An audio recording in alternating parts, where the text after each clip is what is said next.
शेवट आज आम्ही करणार होतो त्यावेळेस मी पत्रकार मित्रांना असं सांगितलेलं होतं की उद्या आमच्या सगळ्या आढावा बैठका संपल्यानंतर गेले 2 दिवस वेगवेगळ्या इलेक्ट्रॉनिक आणि प्रिंट माध्यमामध्ये जे काही चर्चा चाललेली आहे त्याची पूर्णपणे माहिती घेऊन मी आपल्याशी बोलीन. तर त्याच्या आणि माझी काही भूमिका आहे ती स्पष्ट करीन. आपल्याला सगळ्यांना माहिती आहे की मी पहिल्यांदा तुमच्याशी बोललो त्यावेळी स्पष्टपणे सांगितलेलं होतं आजपर्यंतच्या माझ्या गेल्या 35 वर्षाच्या राजकीय जीवनामध्ये मी कधी नियम सोडून कुठलं काम त्या ठिकाणी केलेलं नाही. मागे माझ्यावर 2009-10 ला आरोप झाले परंतु ते आरोप कुठेही सिद्ध झाले नाही. त्याच्यात अनियमितता होती, श्वेतपत्रिका काढली, हेही आपल्याला सगळ्यांना ज्ञात आहे. परंतु त्याच्यामध्ये मधून एक कॉमेंट्स करून त्याच्यात टार्गेट करण्याचा प्रयत्न करतात. या व्यवहारामध्ये देखील मला अजिबात काही माहिती नव्हतं. माहिती असतं तर मी लगेच सांगितलं असतं हो मला विचारून ते व्यवहार झालेला आहे. आणि मी कुणालाही माझ्या जवळच्या घरातल्या नातेवाईकांनी, माझ्या मुलांनी, माझ्या जे कोणी जवळचे सहकारी असतील यांनी कुणी जरी व्यवहार केला किंवा काही गोष्ट केली तर त्यांना मी सांगत असतो की संपूर्ण गोष्ट कायद्याच्या नियमाला धरूनच त्या ठिकाणी केली पाहिजे. आता या व्यवहारामध्ये मी जी माहिती घेतली त्याच्यामध्ये चर्चा मोठ्या प्रमाणावर सुरू झाल्यावर आपल्या राज्याचे मुख्यमंत्री नागपूरला होते त्यावेळेस मी त्यांच्याशी फोनवर संपर्क साधला आणि मी त्यांना सांगितलं जरी माझ्या घरातल्या जवळच्यांशी संबंधित असणारा हा विषय असला तरी तुम्ही राज्याचे प्रमुख आहात, तुम्हाला जे काही नियमाप्रमाणे करावं लागेल त्याची चौकशी करावी लागेल.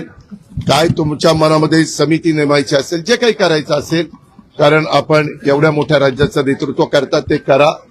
मला माझा त्या गोष्टीला पाठिंबाच राहील. कारण शेवटी वस्तुस्थिती आरोप करणं सोपं असतं परंतु त्या आरोपातली वस्तुस्थिती काय आहे हे जनतेला कळणं देखील तितकंच महत्वाचं असतं. याबद्दलची माहिती घेतल्यानंतर तुमच्या लक्षात येईल की ह्या व्यवहारामध्ये 1 रुपया पण दिला गेला नाही. तरी मोठे मोठे आकडे सांगितले, मोठ्या मोठ्या गोष्टी सांगितल्या गेल्या आणि विरोधकांनी पण आम्हाला वेगवेगळ्या पद्धतीनं टार्गेट करण्याचा प्रयत्न केला. साहजिकच आहे विरोधक त्याचा बदनाम म्हणजे आम्हाला टार्गेट करण्याचा प्रयत्न करणार तो त्यांचा अधिकार आहे. त्या खोलात मला जायचं नाही. परंतु मला आज संध्याकाळी कळालं की ह्यामध्ये ते जे काही डॉक्युमेंट झालेले होते ते सगळे कॅन्सल करण्यात आलेले आहेत.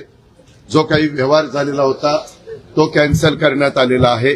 दुसरी गोष्ट या राज्याचे ऍडिशनल चीफ सेक्रेटरी रेव्हेन्यू यांच्या अध्यक्षतेखाली काही विभागीय आयुक्त आणि काही वेगवेगळे मान्यवर यांची समिती आजच काहीतरी जाहीर करण्यात आलेली विभागीय आयुक्त पुणे, अप्पर मुख्य सचिव, महसूल मुद्रांक नोंदणी, जमाबंदी आयुक्त आणि संचालक भूमी अभिलेख, नोंदणी महानिरीक्षक व मुद्रांक नियंत्रक पुणे, जिल्हाधिकारी पुणे आणि सहसचिव मुद्रांक महसूल व वन विभाग आणि त्यांना या संदर्भामध्ये या सगळ्याची चौकशी करून हे साधारण 1 महिन्याच्या आत हा अहवाल सादर करावा अशा पद्धतीनं सूचना केलेल्या आहेत की मौजे मुंडवा तालुका पुणे शहर जिल्हा पुणे येथील सर्वे नंबर 88 मधील जमीन खरेदीच्या दस्तामध्ये झालेल्या अनियमिततेबाबत चौकशीसाठी चौकशी समिती नियुक्त केलेली आहे. तिनं पण पारदर्शकपणे काम करावं. साहजिकच आहे राज्यातल्या प्रमुखांनी सांगितल्यावर त्यांचं कामच आहे. आणि हे अधिकारी जर तुम्ही बघितले तर विकास खारगे यांचं गेले अनेक वर्षाचं काम एक स्वच्छ अधिकारी म्हणून त्यांची प्रशासनामध्ये प्रतिमा आहे आणि बाकीच्याही अधिकाऱ्यांची तशाच प्रकारची प्रतिमा आहे. मला आपल्याला या निमित्तानं एक गोष्ट सांगायची, मी राज्याचा उपमुख्यमंत्री असल्यामुळं माझ्या कुठल्याही अधिकाऱ्यांना सगळ्या संबंधित क्लास 1 क्लास 2 IAS IPS या सगळ्या अधिकाऱ्यांना मला सूचना करायची की इथून पुढे देखील कुठल्याही प्रकारचं प्रकरण जर तुमच्या पुढे आलं तर ते नियमाला धरून नसेल तर अजिबात कुठलाही प्रेशर खाली न येता सरळ त्याला काट मारायची. कुणी माझ्या जवळचा नातेवाईक असो नाहीतर कुणी माझ्या नावाचा वापर करून कुणी काही केलेलं असलं तर हे मला चालत नाही, चालणार पण नाही. पण एक गोष्ट झाली, हे 2 दिवस तुम्ही सगळ्या मीडियाने ह्या सगळ्या गोष्टी चालवल्या, कारण ती माहिती तुम्हाला मिळालेली होती. शेवटी मीडियाचं कामच आहे काय आहे ते तुमच्या लक्षात येईल ते दाखवणं. पण त्याच्यामध्ये अजून पण इतर वेगवेगळे बाबी आमच्या वेगवेगळ्या भागातनं, मला वाटतं बारामतीतनं पण काही असं झालंय तसं झालंय. माझं म्हणणं की ज्यांच्याकडं याबद्दलचे चुकीच्या गोष्टी झालेल्या असतील त्या सर्व बाबींची चौकशी संबंधित अधिकाऱ्यांनी करावी. मागच्याही काळामध्ये जे कुठले व्यवहार झाले असतील त्याच्यामध्ये कुठेही आपण नियमाला बगल देऊन कुठल्याही गोष्टी केलेल्या नाहीत. तो माझा स्वभाव नाही. मी अतिशय स्पष्टपणे या गोष्टी तुमच्या माध्यमातून राज्यातल्या जनतेलाही सांगू इच्छितो. आणि गेले 2 दिवस ह्याच्याबद्दल जे काही बातम्या आल्या आणि त्याच्यातून माझ्याबद्दल गैरसमज झालेला असेल तर त्यांनाही याबद्दल अतिशय स्पष्टपणे मी सांगू इच्छितो. आणि यामध्ये एकही पैशाचा व्यवहार झालेला नाही. आता तो का झाला नाही, व्यवहार झालेला नसताना कसं रजिस्ट्रेशन झालं, ते कुणी दिलं, हा सगळ्या तपासाचा भाग आहे. आणि त्याच्यामुळं संबंधित हे 1 महिन्याच्या आत त्याचा सगळा तपास करतील. पण त्याच्यामध्ये एफआयआर पण दाखल झालेली. त्याच्या संदर्भामध्ये मला कळलं 2 पोलीस स्टेशनला एफआयआर दाखल झाल्या. अशा पद्धतीनं त्याच्यामुळं पोलिसांचं काम करणार, त्याच्यात पण कुणाला राजकीय हस्तक्षेप करण्याचं कारण नाही. पूर्णपणे पारदर्शकपणे ह्याची सगळ्याची चौकशी झाली पाहिजे. आणि दूध का दूध, पाणी का पाणी, हे सगळं पुढे आलं तुम्हाला पाहिजे. टार्गेट केलं जात आहे का? टार्गेटेड आहात का? तुम्हाला टार्गेट केलं जात आहे का?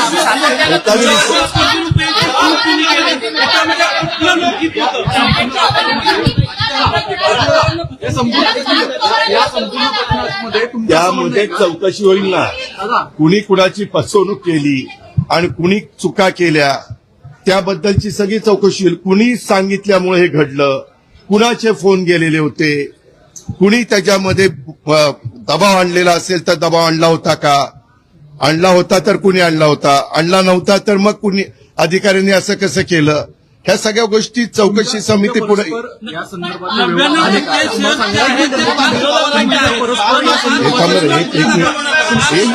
तुमच्या परस्पर या संदर्भातले व्यवहार पार्थ यांनी केले का असं तुम्हाला सांगायचंय का?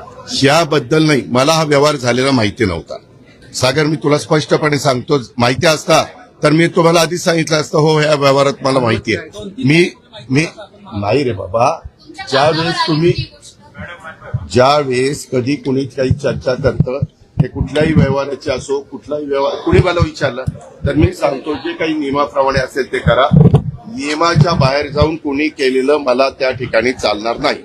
मी आज दुपारी माझ्या ऑफिसच्या प्रत्येक अधिकारी जे आहेत त्यांनाही विचारलं की तुम्ही डीसीएम ऑफिसमधनं कुणाला फोन करून दबाव आणला का? कुणीही त्याचा दबाव आणलेला नाही. या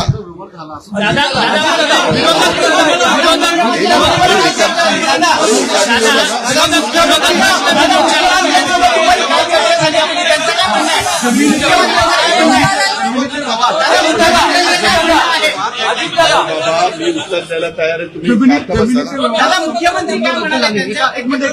जमिनीचे व्यवहार रद्द झाले असं तुमचं सांगणं म्हणजे नेमकं काय? नाही. ते जे काही रजिस्ट्रेशन होतं ते कॅन्सल करण्यात आलेलं आहे. त्याच्यामध्ये आता ते रजिस्टर ऑफिसला काय तिथं सादर केलं मला एवढीच माहिती मिळाली.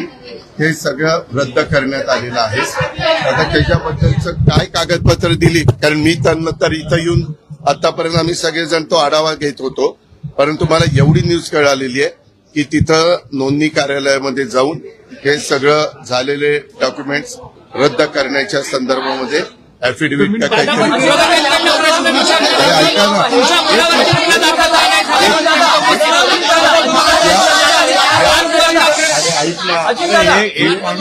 अरे बाबा, ही जमीन ही सरकारी जमीन आहे. सरकारी जमिनीचा व्यवहारच होऊ शकत नाही. ही पूर्वीची महारवतनाची जमीन आहे. या अशा अनेक गोष्टी पुढे आलेल्या आहेत. त्याच्याबद्दलच एसीएस, रेव्हेन्यू आणि त्यांची टीम ही चौकशी करणार आहे.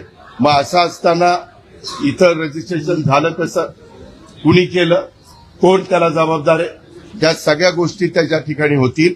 आणि त्याच्यामध्ये मला वाटतं 3 लोकांच्यावर एफआयआर मध्ये नावं टाकली गेलेली आहेत. त्यांची पण चौकशी केली जाईल. काही जणांनी विचारलं की बाबा त्या कंपनीमध्ये पार्थ पवार असताना त्यांना कसं काय त्यांचं नाव टाकलं गेलं नाही. तर मला माहिती अशी मिळाली की रेव्हेन्यू मिनिस्टर चंद्रशेखर बावनकुळे साहेबांनी सांगितलं की जे ऑफिसला आलेले होते त्या ऑफिसला येऊन ज्यांनी सह्या केल्या त्यांच्यावर एफआयआर दाखल केलेला आहे.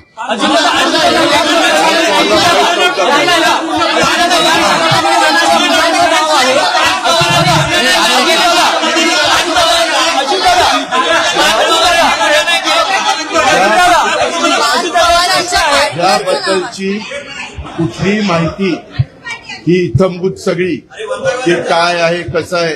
कारण काही जणांनी त्या जमिनीचा 2005-6 ला काही पैसे देऊन व्यवहार केलेला होता. त्याच्या संदर्भामध्ये पार्थच्या कंपनीला किंवा पार्थ आणि त्याचा जो काही सहकारी आहे दिग्विजय पाटील त्यांना कुणालाही जास्त त्याच्यातली माहिती नव्हती असं त्यांच्या बोलण्यात आलेलं आहे. अर्थात ही सगळी आता चौकशी